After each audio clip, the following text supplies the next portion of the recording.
بسم الله الرحمن الرحيم. الله نحمده ونستعينه ونستغفره ونؤمن به ونتوكل عليه ونعوذ بالله من شرور أنفسنا ومن سيئات أعمالنا. من يهده الله فلا مضل له ومن يضلل فلا هادي له، وأشهد أن لا إله إلا الله وحده لا شريك له، وأشهد أن سيدنا ونبينا وشفيعنا وسندنا وقائدنا وقدوتنا وأسوتنا ومولانا محمدا عبده ورسوله صلى الله تعالى عليه وعلى آله وأصحابه وبارك وسلم تسليما كثيرا كثيرا. أما بعد، فأعوذ بالله من الشيطان الرجيم. بسم الله الرحمن الرحيم. اهدنا الصراط المستقيم. وقال تعالى: الأخلاء يومئذ بعضهم لبعض عدو إلا المتقين. وعن أبي هريرة رضي الله تعالى عنه أن النبي صلى الله عليه وسلم قال: الرجل على دين خليله فلينظر أحدكم من يخالل، أو كما قال عليه الصلاة والسلام. صدق الله العظيم وصدق رسوله النبي الكريم، والحمد لله رب العالمين. اللهم صل على سيدنا محمد وعلى آل سيدنا محمد وبارك وسلم. اللهم صل على سيدنا محمد وعلى آل سيدنا محمد وبارك وسلم. اللهم صل على سيدنا محمد وعلى آل سيدنا محمد وبارك وسلم. محترم بزرگوں اور دوستو، قرآن کریم کی آیت کریمہ اور اللہ کے رسول صلی اللہ علیہ وسلم کے فرامین مبارک میں سے ایک مبارک فرمان پڑھا گیا ہے.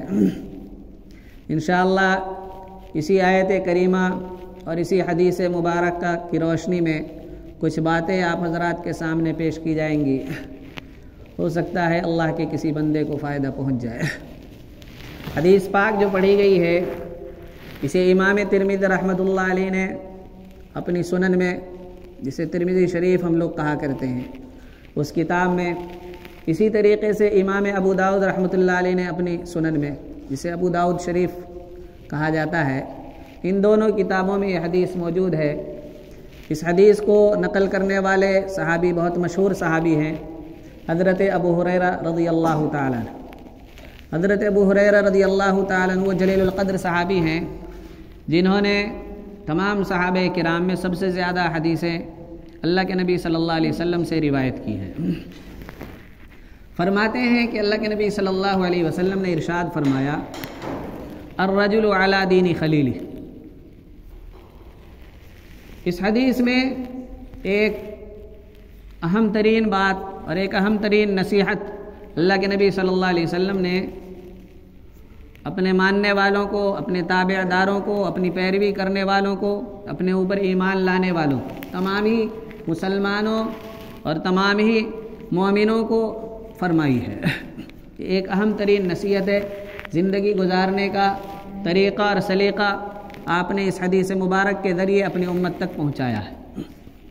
پہلے بھی بتایا گیا کہ قرآن کریم نے تمام اہل ایمان کو ایک دوسرے سے مربوط کر دیا ہے، جوڑ دیا ہے. چنانچہ سورہ حجرات میں آیت مبارکہ ہے: انما المؤمنون اخوہ، کہ تمام مومنین آپس میں جو ہیں بھائی بھائی. اسی طریقے سے اسی مضمون کو اللہ کے نبی صلی اللہ علیہ وسلم نے اپنے مبارک ارشاد کے ذریعے یوں بیان فرمایا کہ المسلم اخو المسلم، کہ ہر مسلمان دوسرے مسلمان کا بھائی ہے. اب قرآن کریم میں اور احادیث مبارکہ میں جتنی بھی ہدایات دی گئی ہیں، ان تمام ہدایات کا ماحصل اور خلاصہ ہم یہ بیان کر سکتے ہیں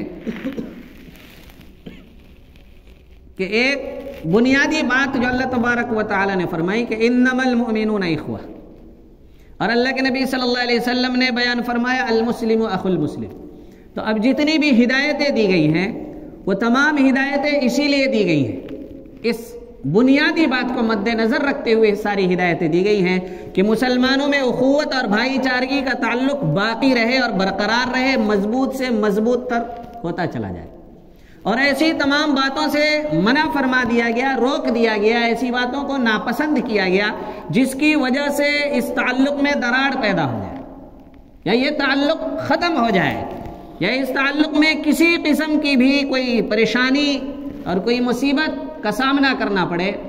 اسی وجہ سے بہت ساری ہدایتیں آپ نے ارشاد فرمائی کہ ان کاموں کو کیا کرو تاکہ یہ تعلق اور یہ ربط اور یہ جوڑ باقی رہے، مضبوط سے مضبوط تر ہوتا چلا جائے، اور ایسی تمام باتوں سے منع فرما دیا جس سے اس تعلق میں خلل پیدا ہو۔ چنانچہ یہ حدیث پاک جو پڑھی گئی ہے اس کا تعلق بھی اسی ہدایت سے ہے جو اخوت ایمانی، جو ایمانی رشتہ ہے، اس رشتے کو مضبوط سے مضبوط تر کرنے کے لیے ہی یہ حدیث پاک بھی آپ نے ارشاد فرمایا۔ کیا فرمایا؟ کیونکہ ہم لوگ مدرسے میں پڑھتے ہیں تو مدرسے میں عام طور پر کیا ہوتا ہے، ایک جگہ کے یا ایک گھر کے یا ایک محلے کے لوگ نہیں ہوتے ہیں، بلکہ مختلف علاقوں سے، ہندوستان بھر سے، پورے ملکی سطح پر ہندوستان کے مختلف علاقوں سے، مختلف محلوں سے، مختلف ضلعوں سے، مختلف صوبوں سے بچے آیا کرتے ہیں، اور ان کے درمیان کیا رشتہ ہے؟ ان کے درمیان رشتہ کیا ہے؟ یہی رشتہ ہے، انما المؤمنون اخوہ۔ ان کے درمیان کیا رشتہ ہے؟ یہی رشتہ ہے، المسلم اخو المسلم۔ تو یہ اخوت والا رشتہ، اخوت ایمانی والا رشتہ، اب مختلف جگہوں سے لوگ جب آئے ہیں تو انسان کو اللہ تبارک و تعالی نے جو بنایا ہے مدنی الطبع بنایا ہے۔ کیا بنایا ہے؟ مدنی الطبع۔ مدنی الطبع کا کیا مطلب ہوتا ہے؟ کہ انسان جو ہے اللہ تعالیٰ نے اس کو جانوروں کی طرح نہیں بنایا، بلکہ جانوروں سے ایک درجہ اوپر ہے انسان، کیونکہ حیوان ہی میں، جیسا کہ منطق میں آپ حضرات پڑھتے رہتے ہیں کہ حیوان ہی کا ایک فرد کیا ہے؟ انسان۔ حیوان ناطق جب ہم اس کو کہہ دیتے ہیں تو حیوان ہی کا، حیوان کس کو کہتے ہیں؟ جانور کو کہتے ہیں، جس کے اندر حیات ہو وہ سب کیا کہلاتے ہیں؟ حیوان کہلاتے ہیں۔ تو اس سے اوپر کا درجہ ہے انسان، مدنی الطبع ہے۔ اس کا مطلب کیا ہوا؟ اس کا مطلب یہ ہے کہ انسان جانوروں کی طرح نہیں ہے۔ انسان جب اس دنیا میں رہے گا تو اللہ نے اس کا یہ مزاج بنا دیا ہے، اس کی فطرت میں اللہ تبارک و تعالی نے یہ بات ڈال دی ہے کہ دوسرے انسانوں سے، جو اس کے طبقے اور اس کے نوع کے جو دیگر افراد ہیں، اس سے کیا یہ ہٹ کر، کٹ کر، تعلق توڑ کر تنہا زندگی نہیں گزار سکتا۔ اگر کوئی انسان چاہے کہ میں اس دنیا میں آؤں اور اس دنیا میں بچپن سے لے کے مرنے تک مجھے کسی بھی انسان سے کسی بھی قسم کا کوئی تعلق رکھنا ہی نہیں ہے، تو وہ انسان اس دنیا میں زندہ نہیں رہ سکتا۔ کیوں؟ ایک انسان کو رہنے کے لیے گھر کی ضرورت ہے۔ اب گھر بنائے گا کس چیز سے بنائے گا؟ اس کو لکڑی کی ضرورت پڑے گی، اس کو اینٹوں کی ضرورت پڑے گی، سیمنٹ کی بالوں کی ضرورت پڑے گی، مستری اور مزدوروں کی ضرورت پڑے گی۔ تو دیکھ لیجئے وہ تنہا نہیں رہ سکتا۔ کھانا اگر اس کو کھانا ہے، جینے کے لیے اس کو کھانا بھی پڑے گا، کھانے کی بھی ضرورت پڑے گی۔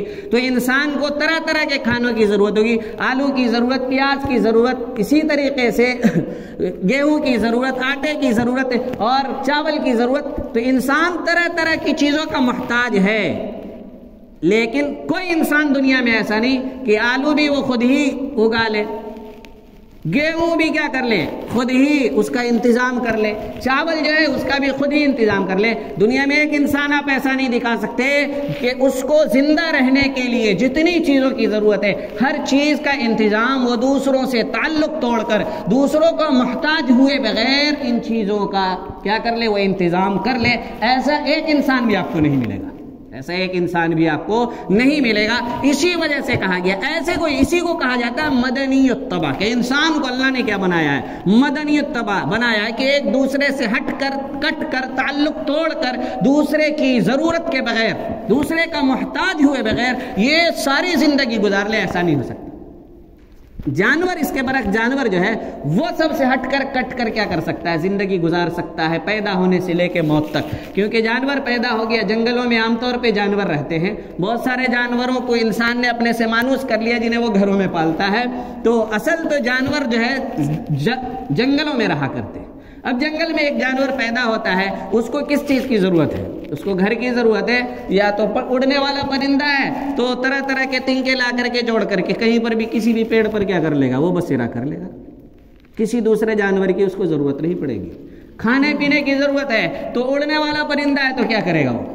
اڑتا ہوا صبح جائے گا، کہیں سے دانا اٹھائے گا، کہیں سے کیڑے مکوڑے اٹھائے گا، کھا پی کر کے کسی دوسرے جانور کی اس کو ضرورت نہیں ہے، اس کے بغیر وہ ساری زندگی آرام سے کیا کر سکتا ہے، گزار سکتا ہے۔ اگر بل کی ضرورت ہے زمین میں کھود کر کے کیا کرے گا، بل بنا لے گا اور اپنا دوسروں سے تعلق قائم کیے بغیر بڑے آرام سے وہ ساری زندگی گزار سکتا ہے۔ کھانے کی ضرورت پڑے گی، اگر درندہ قسم کا ہے تو کسی بھی جانور کو چیر پھاڑ کر کے کیا کرے گا، کھانے پینے کا انتظام کر لے گا، اس کو کسی سے تعلق قائم کرنے کی ضرورت نہیں۔ تو انسان جو ہے جانوروں سے ایک درجہ اوپر ہے، تو اس لیے دوسروں کے ساتھ اس کا تعلق قائم کرنا لازمی ہے، دوسروں سے جڑنا اس کو لازم ہے، ضروری ہے، اس کے بغیر وہ زندہ رہ نہیں سکتا، صحیح طریقے سے وہ زندگی یہاں گزار نہیں سکتا۔ تو اس سلسلے میں اللہ کے نبی صلی اللہ علیہ وسلم نے انسان کو کھلے سانڈ کی طرح آزاد نہیں چھوڑا ہے کہ جیسے چاہے اور جس سے چاہے تعلق قائم کرتا پھرے، نہیں، بلکہ پابند کیا ہے۔ اور اس حدیث مبارک میں اسی سے متعلق ہدایت دی ہے کہ الرجل علی دین خلیلہ، کیا فرمایا اللہ کے نبی صلی اللہ علیہ وسلم نے کہ الرجل علی دین خلیلہ، کہ انسان جو ہوتا ہے وہ اپنے دوست کے طریقے پر ہوتا ہے۔ انسان جو ہوتا ہے وہ کیا ہوتا ہے، اپنے دوست کے طریقے پر ہوتا ہے، یعنی جس آدمی کے ساتھ اس کا تعلق ہو جائے، جس آدمی کے ساتھ اس کی دوستی ہو جائے تو وہ کیا ہے، پھر اسی کے طریقے پر چل پڑتا ہے، یا تو یہ اس کے طریقے پر چل پڑے گا، یا وہ جو سامنے والا اس کا دوست بنا وہ اس کے طریقے پر چل پڑے گا۔ یہ تو ضروری ہے، یا تو یہ اس کے طریقے پر جائے گا، یا وہ سامنے والا جو وہ اس کے طریقے پر آئے گا۔ تو الرجل علی دین خلیلہ، انسان جو ہے، آدمی جو ہے وہ کیا کرتا ہے، اپنے دوست کے طریقے پر ہوتا ہے، گویا کہ جس کے ساتھ اس کا تعلق جوڑے گا، اب آئندہ کی زندگی جو اس کی ہوگی وہ یا تو یہ اس کے مطابق گزارنی شروع کر دے گا، یا وہ اس کے طریقے پر اور اس کے نہج پر آ جائے گا۔ ان دونوں میں سے کوئی ایک بات ضرور ہوگی، ان دونوں میں سے کوئی ایک بات ضرور ہوگی۔ الرجل علی دین خلیلہ، یہ گویا کہ ایک قاعدہ بیان کیا گیا، ایک ضابطہ اللہ کے نبی صلی اللہ علیہ وسلم نے بیان فرمایا کہ دنیا میں جو انسان ہیں یہ سب علی دین خلیلہ کیا ہوتے ہیں، اپنے دوست کے طریقہ کار پر گامزن ہو جاتے ہیں، اپنے دوست کے طریقے کے مطابق زندگی گزارنے لگتے ہیں۔ اس لیے فرمایا فَلْيَنْظُرْ أَحَدُكُمْ، اس لیے ہر شخص غور و فکر کر لے، اچھی طرح سوچ بچار کر لے کہ من یخالل، وہ دوست بنا رہا ہے تو کس کو بنا رہا ہے، دوستی کر رہا ہے تو کس کے ساتھ کر رہا ہے۔ تو یہ نہیں کہ کھلے سانڈ کی طرح آزاد رہے انسان، نہیں، بلکہ تم مسلمان ہو، تم نے کلمہ پڑھ لیا، تم مومن ہو، تمہیں ہر کام اللہ سے پوچھ کر کرنا پڑے گا، تمہیں ہر کام اللہ کے رسول صلی اللہ علیہ وسلم سے پوچھ کر کرنا پڑے گا۔ اب ظاہر سی بات ہے اللہ سے ڈائریکٹ کوئی پوچھ نہیں سکتا، ہر انسان تو پوچھ نہیں سکتا، اللہ کے رسول صلی اللہ علیہ وسلم آج موجود نہیں ہے تو اللہ کے نبی صلی اللہ علیہ وسلم سے ہر آدمی کیسے پوچھ سکتا ہے؟ تو اب اللہ تبارک و تعالی سے پوچھنے کے لیے اللہ نے اپنی کتاب دے دی ہے کہ اس کتاب سے پوچھو۔ اللہ کے نبی صلی اللہ علیہ وسلم نے ارشادات بیان فرمائے تو احادیث مبارکہ سے پوچھو۔ اب ہر آدمی قرآن نہیں پڑھ سکتا، قرآن نہیں سمجھ سکتا، ہر آدمی کے پاس اتنا ٹائم نہیں کہ وہ جا کے قرآن پڑھے، قرآن کا ترجمہ کرنا سیکھے، قرآن کا مطلب پڑھنا سیکھے اور مطلب جاننا سیکھے، حدیث مبارک پڑھے، حدیث مبارک کا ترجمہ کرنا سیکھے، حدیث مبارک کا مطلب سمجھنا سیکھے، ہر آدمی کے پاس اتنا ٹائم نہیں ہے۔ تو اللہ کے نبی صلی اللہ علیہ وسلم نے فرمایا کہ العلماء ورثۃ الانبیاء، کہ علماء جو ہیں وہ کیا انبیاء کے وارث ہیں۔ اللہ نے قرآن میں بیان فرمایا فَاسْأَلُوا أَهْلَ الذِّكْرِ إِن كُنتُمْ لَا تَعْلَمُونَ، اگر تم جانتے ہو تو خود قرآن و حدیث پڑھو اور اس کے ذریعے اخذ کرو اور سیکھو، لیکن اگر نہیں جانتے ہو پھر کیا کرنا ہے؟ کہا فَاسْأَلُوا أَهْلَ الذِّكْرِ إِن كُنتُمْ لَا تَعْلَمُونَ، اگر تم نہیں جانتے ہو تو جو جانتے ہیں ان سے جا کر کے پوچھو۔ اب جو نہیں جانتے ہیں ان کے لیے اللہ تعالیٰ نے یہ سہولت پیدا فرما دی، اللہ کے نبی صلی اللہ علیہ وسلم نے یہ سہولت پیدا فرما دی کہ علماء جو ہے وہ میرے وارث ہیں، علماء جو ہیں میرے وارث ہیں، میرے جانشین ہیں۔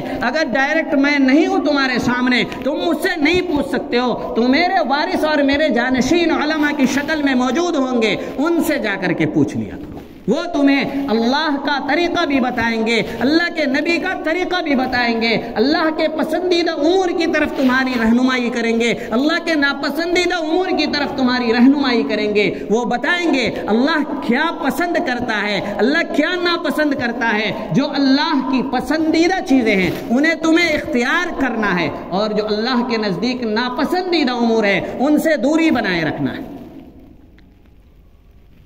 اب اس حدیث میں بیان کر دیا گیا فَلْيَنْظُرْ أَحَدُكُمْ مَنْ يُخَالِلْ، اس لیے دیکھو کہ تمہارا تعلق کس کے ساتھ جڑ رہا ہے، تمہاری دوستی کس کے ساتھ ہو رہی ہے۔ اب مختلف علاقوں سے مدرسے میں آپ حضرات آ گئے، اب ایک درجے میں مختلف علاقوں کے بچے ہوتے ہیں۔ اب یہ تو ہے نہیں کہ کسی سے کوئی تعلق نہیں قائم کرنا، کسی سے کوئی بات کرنی نہیں، بس میں اکیلے رہوں گا، ایسا رہنا ممکن نہیں۔ انسان تو مدنی الطبع ہے، انسان تو کیا ہے، اس کا مزاج ہی اللہ نے بنایا ہے کہ دوسرے کے ساتھ جڑ کے رہے گا، دوسرے کے ساتھ کیا ہے، جڑ کے رہے گا۔ تو اس میں ہدایت دی کہ دیکھو جس کے ساتھ جڑنا پہلے سوچ بچار کر لینا، اچھی طرح سوچ لینا کہ کس کے ساتھ تم جڑ رہے ہو، کس کے ساتھ تم جڑ رہے ہو، کیونکہ اس کے بعد یہ نہیں سوچنا کہ میں نے تو بس 1 سال یہاں رہنا اور 1 سال وہ رہے گا، اگلے سال کا تو کچھ پتہ نہیں وہ یہاں آئے نہ آئے، اور اگر چلو اگلے سال آ بھی گیا تو زیادہ سے زیادہ اگر شروع سے میں اس کے ساتھ دوستی رہوں گا تو کیا ہے، فارسی اول دوم سوم چارم ششم ہفتم دورہ، کل 8 سال کی زندگی ہے، 8 سال کے بعد وہ اپنے گھر اپنے علاقے چلا جائے گا اور میں اپنے گھر اور اپنے علاقے اپنے لوگوں کے درمیان چلا جاؤں گا۔ لیکن یہ 8 سال جو اپنے تعلق قائم کیا ہے کہ اس کا نتیجہ مرتب ہوگا الرجل علی دین خلیلہ، کہ انسان اپنے دوست کے طریقہ کار پر ہوتا ہے، یا تو آپ نے اس کا طریقہ لیا ہوگا یا اس نے کیا کر لیا ہوگا، آپ کا طریقہ لے لیا ہوگا۔ تو یہ نہ سوچے کہ 1 سال یا 2 سال یا زیادہ سے زیادہ 8 سال 10 سال ہم دونوں ایک دوسرے کے ساتھ رہیں اور اس کے بعد میں اپنے گھر وہ اپنے گھر کا، نہیں، معاملہ یہیں ختم نہیں ہو جائے گا، بلکہ الرجل علی دین خلیلہ، بلکہ آپ یا تو اس کے رنگ میں رنگ چکے ہیں یا پھر وہ آپ کے رنگ میں رنگ چکا ہے، تو ساری زندگی پر اس کا اثر اور نتیجہ مرتب ہوگا۔ اس لیے دیکھ لیں، فَلْيَنْظُرْ، اچھی طرح سوچ لیں کہ دوستی کر رہے ہیں تو کس کے ساتھ کر رہے ہیں۔ اسی وجہ سے فرمایا، اللہ تبارک و تعالی نے فرما دیا ہے قرآن کریم میں کہ الْأَخِلَّاءُ يَوْمَئِذٍ بَعْضُهُمْ لِبَعْضٍ عَدُوٌّ إِلَّا الْمُتَّقِينَ، یہ دنیا میں جو آپ نے دوستی کی ہے، ان تمام دوستوں کا حال کل قیامت کے دن کیا ہوگا؟ فرمایا بعضهم لبعض عدو، یہ سب آپس میں ایک دوسرے کے دشمن بن جائیں گے۔ دنیا میں جتنے لوگ بھی آپس میں ایک دوسرے کے ساتھ مضبوط تعلق اور مضبوط دوستی، مضبوط رشتہ داری اور طرح طرح کے تعلقات جو انہوں نے قائم کر رکھے تھے، فرمایا اللہ تبارک و تعالی نے قرآن میں کہ بعضهم لبعض عدو، یہ سب آپس میں کیا بن جائیں گے؟ ایک دوسرے کے دشمن بن جائیں گے۔ الا المتقین، فرمایا کہ ایمان اور تقوی کی بنیاد پر جن کے درمیان تعلق قائم ہوا ہوگا، ایمان اور تقوی اعمال صالحہ کی بنیاد پر جن میں دوستی قائم ہوئی ہوگی، وہ لوگ کیا نہیں ہوں گے؟ ایک دوسرے کے دشمن نہیں بنیں گے۔ تو اس آیت کریمہ سے ہمیں یہ پیغام ملا کہ دوستی ایمان اور تقوی یعنی ایمان اور اعمال صالحہ کی بنیاد پر کریں، جس کے ساتھ ہم تعلق جوڑیں، جس کے ساتھ ہم تعلق جوڑے، کس بنیاد پر جوڑے؟ کس بنیاد پر؟ ایمان اور اعمال صالحہ کی بنیاد پر۔ اگر وہ مومن ہے تو اس کے ساتھ تعلق جوڑیں، اس کی صحبت اختیار کریں۔ اگر وہ مومن نہیں ہے تو اس کے ساتھ معاملات تو ہم کر سکتے ہیں، معاملات تو ہم کر سکتے ہیں، لیکن دوستی کی قطعاً اجازت نہیں ہے۔ مضبوط تعلق جو ایمان والے سے ہونا چاہیے، المسلم اخو المسلم کی بنیاد پر، انما المؤمنون اخوہ کی بنیاد پر، اگر اس کے پاس ایمان نہیں ہے تو اس قسم کا مضبوط تعلق قائم نہیں ہونا چاہیے۔ اگر کوئی کرتا ہے وہ ناجائز اور حرام کام کر رہا ہے۔ قرآن نے کہہ دیا یا ایھا الذین آمنوا لا تتخذوا عدوی وعدوکم اولیاء، کہ جو میرا دشمن ہے، جو تمہارا دشمن ہے، انہیں کیا نہیں بنانا؟ اپنا دوست نہ بنایا۔ لا تتخذوا اليهود والنصارى اولیاء، قرآن نے کہا کہ دیکھو کیا نہیں کرنا؟ یہودیوں کو، عیسائیوں کو اپنا دوست نہیں بنانا۔ قرآن نے کہا کس سے دوستی کرنی ہے؟ فرمایا والمؤمنون بعضهم اولیاء بعض، کہ ایمان والے جو ہے یہی آپس میں ایک دوسرے کے ساتھ دوست بن سکتے ہیں۔ ایک دوسرے کے دوست جو بن سکتے ہیں وہ ایمان والے ہی ایک دوسرے کے دوست بن سکتے ہیں، باقی کوئی اور کیا نہیں ہو سکتا ہے۔ مضبوط تعلق اس کے ساتھ قائم کرنا کیا نہیں ہے؟ جائز نہیں ہے۔ قلبی تعلق کسی کے ساتھ جوڑ لینا جائز نہیں ہے۔ دنیا میں چونکہ انسان کو اللہ نے مدنی الطبع بنایا ہے تو ہو سکتا ہے بہت ساری ضرورتوں میں غیر ایمان والوں کا محتاج ہونا پڑے، غیر ایمان والوں کی ضرورت اس کو پڑ جائے، ضرورتوں کی بنیاد پر تعلق قائم کرنا وہ دوسرا طریقہ ہے، لیکن اس کے ساتھ دلی تعلق قائم کر لینا ایک دوسری بات ہے۔ اس کی اجازت ہے، معاملات کرنے کی اجازت ہے، لیکن کیا ہے، موالات کی اجازت نہیں کہ دوسرے کے ساتھ مضبوط اور قلبی گہرا رشتہ اور تعلق جوڑ لیا۔ اسی لیے فرمایا الرجل علی دین خلیل، ایسی تمام دوست دنیا میں جتنے لوگ دوست بناتے ہیں یہ سب کیا ہو جائیں گے، ایک دوسرے کے دشمن بن جائیں گے، لیکن ایمان کی بنیاد پر اور اعمال صالحہ کی بنیاد پر اگر دوستی ہوگی تو کل قیامت کے دن کیا نہیں ہوں گے، یہ ایک دوسرے کے دشمن نہیں بنیں گے۔ چنانچہ قرآن نے کہا کہ اہل کفر کیا کہتے ہوئے نظر آئیں گے کہ فما لنا من شافعین ولا صدیق حمیم، آج تو کیا ہے، ہماری کوئی سفارش کرنے والا نہیں، آج ہمیں سفارش کرنے کے لیے کوئی ملتا ہی نہیں، ولا صدیق حمیم، کوئی جگری دوست بھی نہیں ہے، کوئی کیا نہیں ہے، جگری دوست بھی نہیں ہے، مضبوط تعلق جس کے ساتھ قائم ہو، ایسا کوئی دوست بھی نہیں ہے۔ دنیا میں کیا ہوتا ہے، انسان مصیبت اور پریشانی میں پھنستا ہے تو یا تو سفارش کے نتیجے میں اس پریشانی سے نکل آتا ہے، یا پھر کیا ہے، کوئی مضبوط تعلق دار دوست ہوتا ہے، وہ آ کر کے اس کی مدد کرتا ہے اور اس پریشانی سے اس کو نجات دلاتا ہے۔ کل قیامت کے دن بھی تو انسان پریشانی میں پھنسا ہوگا، اس پریشانی سے بچانے کے لیے اس کو بھی سفارش کرنے والوں کی ضرورت پیش آئے گی۔ صدیق حمیم، جو جگری اور مضبوط قسم کا دوست ہو، ایسے دوستوں کی ضرورت کل قیامت کے میدان میں بھی پیش آئے گی۔ وہاں پر بھی انسان کیا ہوگا، سفارش کرنے والے کا محتاج ہوگا، وہاں پر بھی انسان کیا ہوگا، صدیق حمیم مضبوط قسم کے دوست کا کیا ہوگا، محتاج ہوگا۔ اگر دنیا میں اس نے کیا نہیں کیے ہوں گے، سفارش کرنے والے لوگوں سے دوستی نہیں کی ہوگی، یا صدیق حمیم سے دوستی نہیں کی ہوگی، ان کے ساتھ تعلق نہیں بنایا ہوگا، تو کل قیامت کے دن یہی پچھتانا پڑے گا۔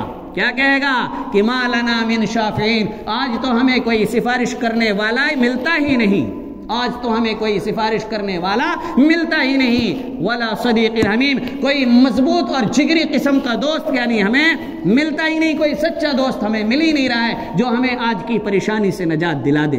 اب سفارش کرنے والے کون ہیں؟ سفارش تو ویسے بہت سارے لوگ کریں گے، لیکن ایک حدیث میں بیان فرمایا کہ یشفع ثلاثۃ، تین قسم کے لوگ کل قیامت کے دن کیا کریں گے، سفارش کریں گے۔ نمبر ایک فرمایا الانبیاء، انبیاء کرام، تو انبیاء سے تعلق قائم کیا جائے، انبیاء سے تعلق قائم کیا جائے۔ دوسرا کیا ہے، انبیاء سے تعلق کیسے قائم ہوگا، انبیاء سے تعلق قائم ہوگا ان کے طریقے کے مطابق زندگی گزارنے سے، اور محمد الرسول اللہ صلی اللہ علیہ وسلم کے بتائے ہوئے طریقے کے مطابق اگر ہم نے زندگی گزار لی تو گویا کہ تمام انبیاء کرام کے بتائے ہوئے طریقے کے مطابق ہی زندگی گزاری ہے، کیونکہ محمد الرسول اللہ صلی اللہ علیہ وسلم یہ سید الانبیاء بھی ہیں، امام الانبیاء بھی ہیں۔ اسلام جو ہے ما قبل کی جتنی شریعتیں ہیں ان تمام شریعتوں کا مجموعہ اور فائنل شکل ہے، یہ اس کا کیا ہے، فائنل شکل ہے۔ اس لیے اس شریعت کے مطابق جو شخص زندگی گزار لے گا، نبی علیہ الصلوۃ والسلام کی سفارش اسے حاصل ہو جائے گی۔ اور ایک آسان سا عمل بتاتا ہوں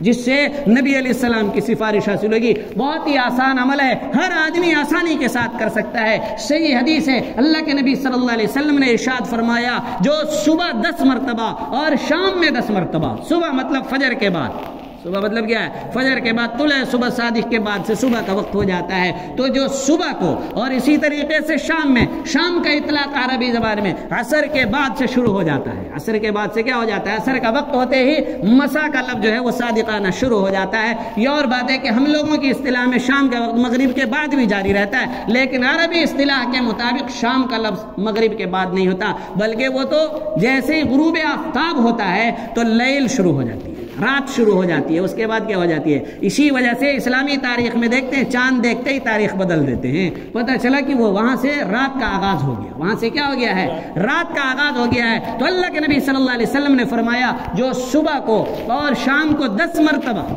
صبح کو 10 مرتبہ اور شام میں کیا ہے 10 مرتبہ درود شریف پڑھ لے گا، فرمایا نبی علیہ السلام نے، اس شخص کے لیے میری شفاعت واجب ہو جائے گی، اس کے لیے میری سفارش کیا ہو جائے گی، واجب ہو جائے گی۔ دیکھ لی کوئی مشکل عمل نہیں، 10 مرتبہ درود شریف، سب سے مختصر درود گیا ہے صلی اللہ علیہ وسلم، سب سے مختصر درود کیا ہے؟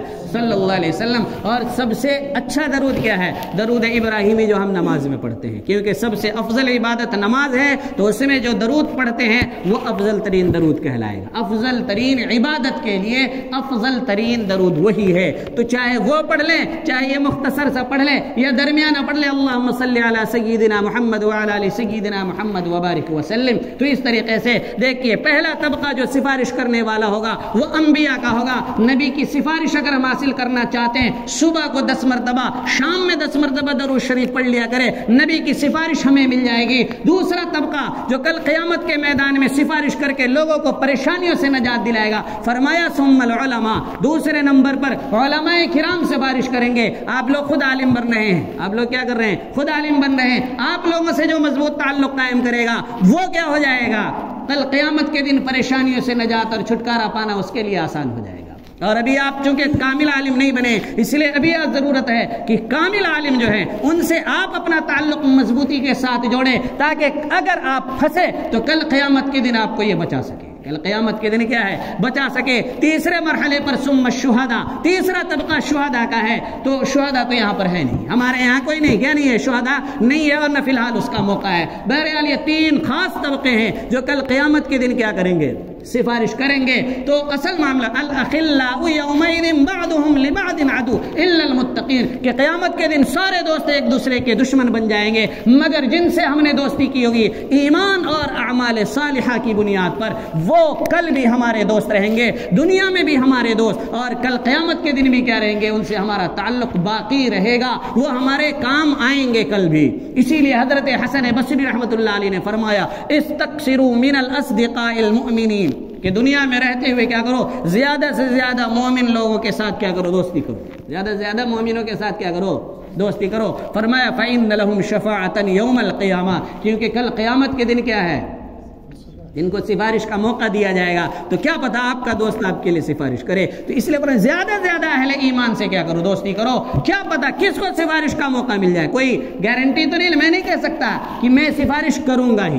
ارے خود اپنا بچنا طے نہیں ہے تو سفارش کرنے کے مرحلے تک کہاں جا رہے ہیں؟ یہ سمجھ رہے ہو؟ اسی لیے زیادہ سے زیادہ ایمان والوں سے دوستی کی جائے. پتہ نہیں کس کو سفارش کا موقع مل جائے تو ہمارا بھی بیڑا پار ہو جائے گا اس کے ساتھ رہتے ہوئے. اس سے وہ تعلق جو ہم نے یہاں قائم کیا ہوگا وہ تعلق وہاں پر بھی کام آئے گا. اس لیے نہ سوچے کہ اس کو دوست بنا رہے، بس یہ 1-2 سال کا معاملہ ہے. 2 سال کا معاملہ نہیں، یہ تو جنت میں جانے تک کا معاملہ ہے. یہ معاملہ کیا ہے؟ یہاں سے لے کر کے جنت میں جانے تک کا معاملہ ہے. اسی وجہ سے امام مالک بن دینار رحمۃ اللہ علیہ نے فرمایا، انہوں نے کیا فرمایا کہ انك ان تنقل الحجارة مع الابرار خیر لك من ان تاكل الحلوى مع الفجار. فرمایا کہ نیک لوگوں کے ساتھ رہنے کی وجہ سے اگر تمہیں بڑے بڑے پتھر اٹھا کر ایک جگہ سے دوسرے جگہ لے جانا پڑے، کہا پھر بھی انہی سے تعلق قائم کرو. اور اگر فاجروں کے ساتھ، برے لوگوں کے ساتھ، جو اللہ کے ساتھ جڑتے نہیں ہیں، جو اعمال صالحہ کرتے نہیں ہیں، اگر ان کے ساتھ تعلق اگر تم قائم کر لو تو بریانی کھانے کو ملے، حلوہ کھانے کو ملے، مٹن اور چکن کی بریانی اور قورمے کھانے کو ملے. کہا کہ غلط لوگوں کے ساتھ دوستی کرتے ہو تو آرام ہی آرام، راحت ہی راحت، عیش و آرام کی زندگی ملے گی. اچھے لوگوں کے ساتھ اگر زندگی گزارتے ہو تو تمہیں پریشانی اور دشواری اور مشقتوں کا سامنا کرنا پڑے گا. فرمایا اس دنیا میں رہتے ہوئے ان اچھے لوگوں کے ساتھ ہی دوستی قائم کر لینا، بھلے ہی تمہاری زندگی کیا ہو جائے؟ دشوار ہو جائے، چاہے تمہیں آگ کے سمندروں کو بھی عبور کرنا پڑ جائے، تب بھی کیا کرنا؟ ابرار کے ساتھ، نیک لوگوں کے ساتھ ہی دوستی کرنا، انہی کے ساتھ تعلق قائم کرنا. بھلے ہی برے لوگوں کے ساتھ تعلق قائم کرنے کی وجہ سے تمہیں کیا ہے؟ عیش و آرام کی زندگی ملے، پھر بھی اس عیش و آرام کی زندگی کو ٹھکرا دینا، اس کے ساتھ بالکل بھی تعلق قائم نہیں کرنا. اسی طریقے سے ایک اللہ والے نے بہت ہی اہم ہدایت دی. فرمایا کسی سے دوستی کرنا چاہتے ہو تو پہلے اس کو جانچ لو. حدیث میں بھی یہ کہا گیا فَلْيَنْظُرْ أَحَدُكُمْ مَن يُخَالِطُ، کہ غور و فکر کر لو، سوچ بچار کر لو کہ دوستی کس سے کر رہے ہو. ٹھیک ہے نا؟ تو اللہ والے نے اسی کی ترجمانی گویا کہ دیکھو جب کسی کو دوست بنانا چاہو تو اس کو غصہ دلا دو. کیا کر دو؟ کوئی بھی ایسا کام یا ایسی بات اس کے سامنے بول دو یا کرو جس کی وجہ سے اس کو کیا آ جائے؟ غصہ آ جائے. اب مثال کے طور پر یہ کیا اس سے دوستی قائم کرنا چاہتا ہے، اب یہ کیا کرے؟ اس کو کیا کر دے؟ غصہ دلا دے. کوئی بھی عمل یا کوئی بھی قول اس کے سامنے ایسا کہہ دے یا کرے جس کی وجہ سے کیا ہے؟ غصے میں آ جائے. پھر اس کے بعد یہ اپنے کچھ لوگوں کو اس کے پیچھے لگا دے، جس کو غصہ دلائے نا کہ جاؤ اس سے جا کر کے میرے بارے میں پوچھ تاچھ کرو کہ وہ کیسا آدمی ہے، اگر یہ کیا ہے اس کی برائیاں بیان کرتا ہے تو بہت خراب آدمی ہے، شیطان آدمی ہے، بدماش آدمی ہے، سمجھ رہے نہیں؟ اگر تمہاری برائی بیان کرنے لگے قطعاً اس کے ساتھ دوستی نہیں کرنا، قطعاً اس کے ساتھ کیا نہیں کرنا۔ اور اگر وہ تمہارے بارے میں، تم نے جن لوگوں کو اس کے پیچھے لگایا اپنے بارے میں پوچھنے کے لیے، ان کے سامنے تمہارے بارے میں اچھی باتیں کہہ رہا ہے کہ بہت بڑھیا آدمی ہے، میرا تعلق نہیں ہے لیکن ہے بہت بڑھیا آدمی، تمہارے بارے میں اچھی اچھی باتیں بتا ہے، اگر تمہاری راز کی کچھ باتیں اسے معلوم ہے ان سب کو وہ چھپا رہا ہے، فرمایا اس سے دوستی کر لینا، اس سے کیا کر لینا۔ تو دیکھیے دوستی قائم کرنے کا معیار بتایا کہ کیا کرو، کیونکہ غصے کی حالت میں انسان کیا ہے، اگر وہ پھر بھی صحیح رہ رہا ہے، پھر بھی تمہاری برائی نہیں کر رہا ہے، تو جو غصے کی حالت میں تم سے غصہ ہونے کی وجہ سے بھی کیا نہیں کر رہا ہے، تمہاری برائی نہیں کر رہا ہے، تو جب غصے کا عالم نہیں ہوگا تب تو اس کی عقل کنٹرول میں ہوتی ہے، جب تو اس کی عقل کیا ہوتی ہے، تب وہ تمہاری برائی کیوں کرے گا؟ اب نہیں کر رہا ہے تب بھی نہیں کرے گا، کہا ایسے آدمی کو ہی دوست کرنا۔ ایک اللہ والے نے فرمایا دو قسم کے لوگ ہیں ان سے کبھی دوستی مت کرنا، دو قسم کے لوگ ہیں ان سے کیا نہیں کرنا، کبھی بھی دوستی نہیں کرنا۔ ایک وہ جو نماز نہیں پڑھتا ہے، نمبر ایک وہ جو نماز نہیں پڑھتا اس سے دوستی بالکل بھی نہیں کرنا، اس سے دوستی بالکل بھی نہیں کرنا۔ دوسرا فرمایا جو ماں باپ کی بات نہیں مانتا، جو ماں باپ کی نافرمانی کرتا ہے اس سے بھی دوستی ہرگز مت کرنا، اس سے بھی دوستی۔